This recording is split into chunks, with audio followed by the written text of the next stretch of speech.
Praise be to Yahweh, Bahashem, Yahushai, Bahashem, Lakakadash, the Bohana to Zelda, and the Apostle of Great Miston, peace, blessing, salutation to the Akim, pushing these truths to the four winds of the heaven. So, today lesson, there are different weekly news here.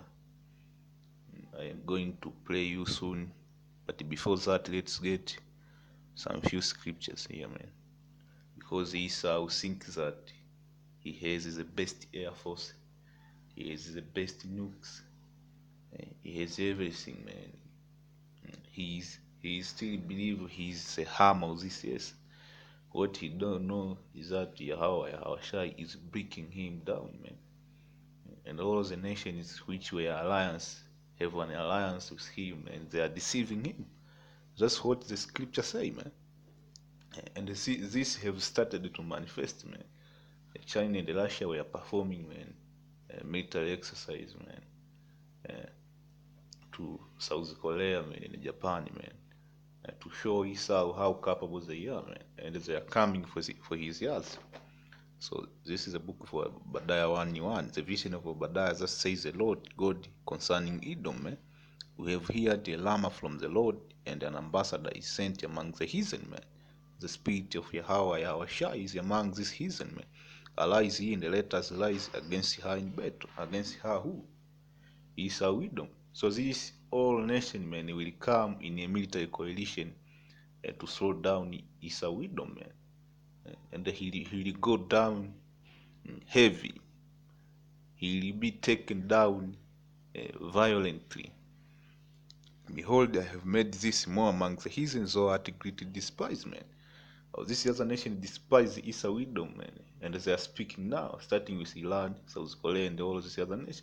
Even the nation which are in alliance with Esau, Edom, they are not speaking because they are afraid of him, but they hate Esau, Edom, man. The pride of thy heart have deceived thee, those that dwell in the cleft of the rock, whose habitation is high, that says in his heart, who shall bring me down to the ground? So that's the mindset of Esau, Edom, man. Who will bring me down, man? I have the best air force, I have the best submarine, I have the best military, man. This is Isaiah 13, the burden of Babylon, which Isaiah the son of Amos did see. Lift ye up the banner upon the high mountain. That's what we are doing here. We are lifting up the banner upon the high mountain. So the mountain represents kingdom or a country, man. And all of you who say Esau is Saudi Arabia, man, Saudi Arabia is not a top mountain, man. And the prophets are not in Saudi Arabia, they are in America. If you have ears to hear, lift up ye up the banner upon the high mountain, exalt the voice unto them, shake the hand, that they may go into the gates of the noble. I have commanded my sanctified one, I have also called my mighty one for my anger, even them that rejoice in my highness. Verse 4, that was my point right here. The noise of the multitude in the mountain, like of great people, a tamer's noise of the kingdom of nations gathered together. So the kingdom of nations, this whole nation will gather together against Babylon. Even the EU and NATO, man, will go against Babylon in the burning house fire, man. The Lord has mastered the host of the battle, man. They come from a far country, from the end of the earth, even the Lord and the weapon of his indignation to destroy the whole land, man. So that's what you see, man. This other nation will come against Babylon in battle, man. And they will burn her with fire, man. And the brimstone. So let's just go into this news, different news, you know. This Edomite woman like to collect different news, and it make you easier, man. If you didn't watch news for whole past week, you can come to this Edomite woman, man, called something like Dina America. So let's go and listen, man.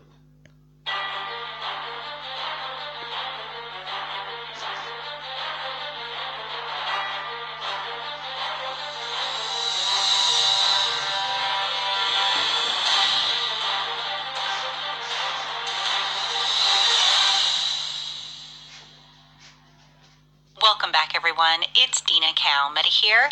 And before I jump into the broadcast, I wanted to give a shout out to everyone that prayed for my brother Sal. Thank you so much for your prayers. As of right now, doctors are saying that it's looking good, but we will know more in the next week or so. So thank you again for praying for him. And with that said, let's jump into the broadcast. I would like to first talk about China today, because it is being reported that China's Defense Ministry spokesman has stated that they are ready for war if anyone tries to split Taiwan from the country. Beijing sent a fierce warning to the United States as it threatened military action against Taiwan if the island moved towards independence. Chinese officials took aim at separatist forces in a national defense white paper, which accused Taiwan's government of pushing for gradual independence. It reaffirmed its policy that China should be reunited with the island, which has been governed separately since 1949, the Chinese Civil War. The paper also attacked Washington and President Donald Trump for approving a multi-billion-dollar arms sale to Taiwan. China's Defense Ministry spokesman stated that we must firmly point out that seeking Taiwan independence is a dead end. If there are people who dare to try to split Taiwan from the country, China's military will be ready to go to war to firmly safeguard national sovereignty, unity, and territorial integrity. It was a thinly veiled message to the United States, who has intensified their support for Taiwan. The white paper also addressed Washington's perceived aggression, reading that the U.S. has provoked and intensified competition among major countries, significantly increased its defense expenditure, pushed for additional capacity in nuclear, outer space, cyber, and missile defense. China's national defense in the new era will stride forward along its own path to build a stronger military. The document was released just a day after China carried out its first joint air patrol with Russia. Both nations were accused of violating South Korean and Japanese airspace. The AFP is reporting that China-Russia joint exercises sends a message to Washington. An unprecedented joint China-Russia bomber patrol over disputed territory off the coast of South Korea and Japan was a massive development in their bid to challenge U.S. influence in the region. South Korea says it fired 360 warning rounds at Russian jets who entered their airspace. However, Moscow is disputing the incident. It goes on to read, Russia carried out what it said was its first long-range joint air patrol in the Asia-Pacific region with China on Tuesday, a mission that triggered hundreds of warning shots according to South Korean officials and a strong protest from Japan. While troops and naval ships from Russia and China have taken part in joint war games before, they have not, according to Russia's Ministry of Defense, conducted such air patrols in the Asia-Pacific region together until Tuesday. The ministry said in a statement that the joint patrol was carried out with the aim of deepening Russian-Chinese relations with an all-encompassing partnership, of further increasing cooperation between our armed forces, and of perfecting their capabilities to carry out joint actions.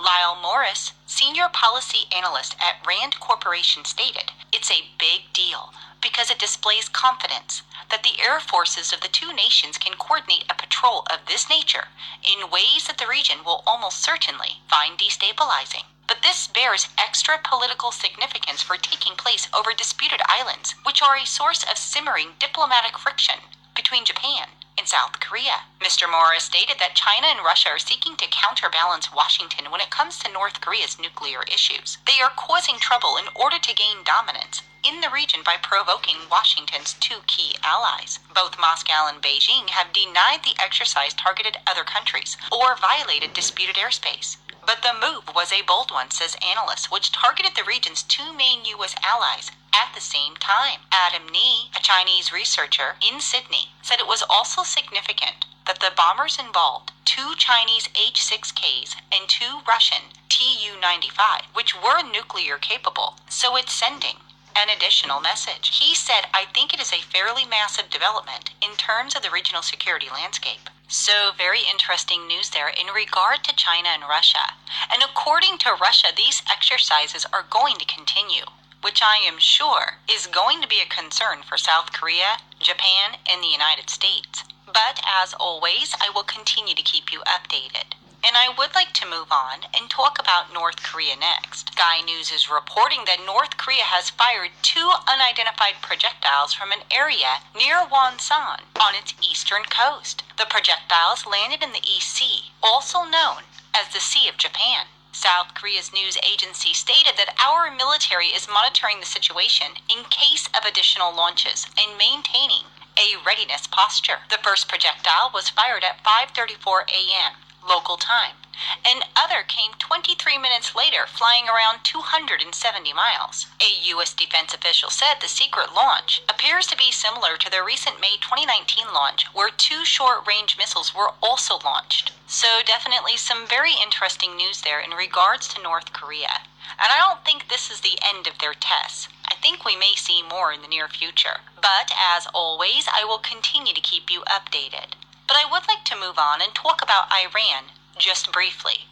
It is being reported the Iranian Deputy Foreign Minister has stated that Iran will use its best efforts to secure the region, particularly the Strait of Hormuz, and will not allow any disturbance in shipping in this sensitive area. Those are definitely some serious words from Iran. Does it mean that they will continue to seize tankers? Because as of yet, the British tanker has not been released. But with that said, the British are also flexing their military muscles in order to keep such an incident from happening again. And they are calling for other European nations to join them. France, Italy, and Denmark gave initial support for a British plan for a European-led naval mission to ensure safe shipping through the Strait of Hormuz. And according to Reuters, British Foreign Ministry and defense officials have also discussed a possible mission which would likely involve not just ships, but aircraft as well, directly with their Italian, Spanish, French, and German counterparts. This is definitely a very interesting development, and I will continue to keep you updated. But I would like to move on and talk about what happened between Israel and Syria. The Times of Israel is reporting that Syria has stated that Israel attacked posts held by its military and allied militias. An Israeli missile attack targeted Syrian military positions held by the government and its allies early on Wednesday. Local media reported that air defenses shot down several missiles around midnight. Syria's state news agency said that Israeli aggression struck the Al-Hira Hill in the south of the country, which is home to Syrian army posts.